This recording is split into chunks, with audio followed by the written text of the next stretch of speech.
Tasya Nurmaranti dari Indo Relawan.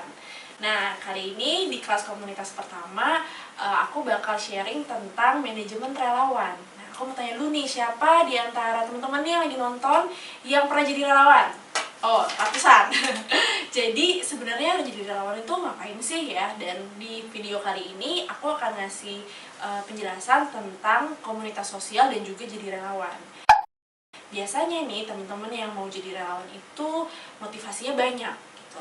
Ada yang pengen nambah pengalaman, ada juga yang sebenarnya memang murni mau membantu, ingin memperbaiki keadaan sekitar, atau ada juga yang sebenarnya pengen ngasah skill. Nah, motivasinya apapun tuh sebenarnya nggak masalah.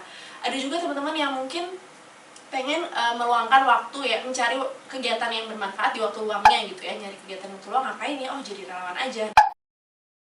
Nah, sebenarnya motivasi teman-teman relawan itu keren-keren banget dan banyak sekali ya, dan itu nggak apa-apa, sah-sah aja, fine-fine aja, asal ada satu hal nih, teman-teman yang mau jadi relawan itu harus tahu dulu. Yang pertama harus punya apa?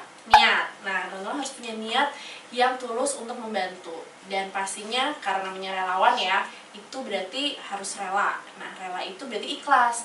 Teman-teman tahu juga nggak kalau misalnya nih banyak pertanyaan nih, jadi relawan tuh biasanya dapetin apa sih, dibayar atau enggak gitu. Nah, Indo Relawan selalu menceritakan gitu ya, kalau jadi relawan itu sih sebaiknya memang tidak didorong oleh alasan keuangan. Jadi teman-teman bukan pengen mendapatkan sesuatu secara finansial gitu, jadi benar-benar murni untuk sosial. Nah, kalau teman-teman udah punya niat nih, aku pengen ngebantu nih jadi relawan, harus kemana ya? Nah, pertanyaannya, teman-teman bisa mencari komunitas sosial yang memang bergerak di isu sosial. Nah, komunitas kan banyak banget nih. Nah, teman-teman di kali ini kita ngebahasnya spesifik ya untuk komunitas sosial. Komunitas sosial tuh misalnya yang bergerak di isu, taruh deh lingkungan, ada juga pendidikan nih biasanya banyak, kesehatan, sampai kesetaraan gender juga ada, kesejahteraan hewan, atau mungkin tentang kepemimpinan dan anak muda. Nah, kali ini teman-teman aku akan bahas tentang biasanya di komunitas itu, jadi relawan di komunitas itu gimana caranya ya.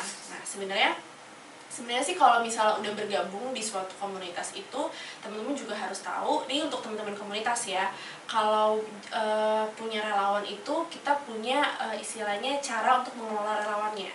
Kenapa gitu? Karena aku sering ketemu juga nih sama teman-teman komunitas yang biasanya curhatan tuh kayak nanya, aduh ini yang daftar udah banyak, ada 50 relawan, tapi kenapa ya yang datang tuh cuma 10? Atau misalnya kemarin kita udah rekrutmen, tapi kok yang datang cuma sedikit ya, atau enggak yang daftar kok akhirnya sedikit ya. Atau mungkin udah dapet relawannya nih oke banget, tapi ternyata